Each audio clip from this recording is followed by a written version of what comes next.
Yo mga idol, kamusta? Sports Talk PH nga pala. Ang banat ni Mayweather, pag-usapan natin yan mga idol. Ngunit bago ang lahat ay huwag kakalimutang mag-subscribe at i-click ang notification bell button for more sports talk. So kung atin nga pong matatandaan ay nitong buwan ng December lamang, ay ginulat ng ating pambansang kamauman ni Pacquiao ang mundo ng boxing matapos nitong i-anunsyo sa Rising event sa Japan na magtutuos daw sila ng undefeated 5-division world champion Floyd Mayweather Jr. ngayong taon. At makalipas nga po ang 2 buwan na hindi pagsasalita ni Mayweather, ay binasag na po nito ang katahimikan niya patungkol sa usapin na ito. Paliwanag ni Mayweather sa kanyang latest interview ay dapat daw ay hindi yung ginawa ni Pacquiao na sinabi sa publiko ang announcement. At dahil umano binanggit ni Pacman ang pangalan niya, kaya naman nagbayad daw ang mga ito sa kanya at nagpadala ng tseke na $4 million o mahigit 220 million pesos. Hindi naman po kinumpirma ni Mayweather na talagang magtutuos na sila ni Pacquiao. Pero ang sinabi lang nito ay hindi niya umano sinasabi na tama si Pacquiao. Pero hindi niya din umano sinasabi na mali ito.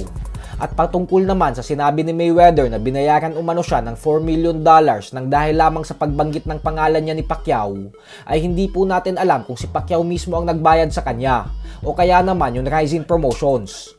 Kung atin po kasing matatandaan ay nag-aalangan pa sana si Pacquiao na i-anunsyo na si Mayweather ang makakalaban niya ngayong taon. At bagkos ang sasabihin niya lang talaga dapat ay may paparating siyang laban sa Japan ngayong taon. Subalit ang presidente mismo ng Rising Promotions ang nag-udyo kay Pacman na sabihin na daw ng direkta sa kanyang announcement na si Mayweather ang kanyang makakalaban. Kaya naman posibleng Rising Promotions ang nagbayad kay Mayweather ng pinagmamalaki nitong $4 million.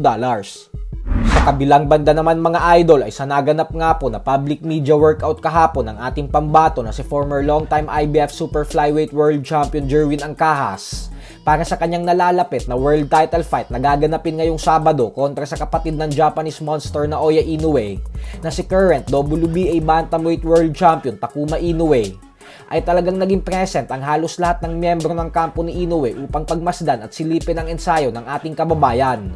Andyan ang promoter at manager ng magkapatid na Inoue na sila Akihiko Honda at Hideyuki Ohashi.